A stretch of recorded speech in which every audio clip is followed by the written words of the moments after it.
قرية المريج قرية كردية تتبع إداريا لمحافظة اللاذقية منطقة جبل الكرد أو جبل الأكراد. عدد سكانها أقل من 4000 شخص، كلهم كرد لكنهم فقدوا لغتهم الكردية. يعمل الأهالي بالزراعة وتربية المواشي، ومن عشائر الجبل موشان، عوجان، شيخان، كيخية. موشان أي أنهم قدموا بالأصل من مدينة موش الكردية الكردستانية في شمال كردستان أو تركيا بين قوسين.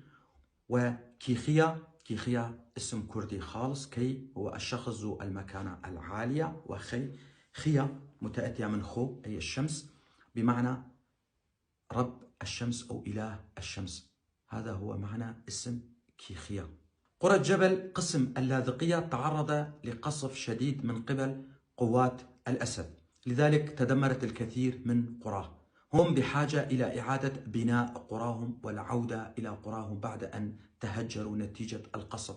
لذلك أناشد حكومة إقليم كردستان العراق والإدارة الذاتية لشمال وشرق سوريا بمد يد المساعدة والعون لأهلنا هناك في جبل كرد كاملا أو جبل الأكراد، وبالأخص قسم اللاذقية، فهم بحاجة لنا.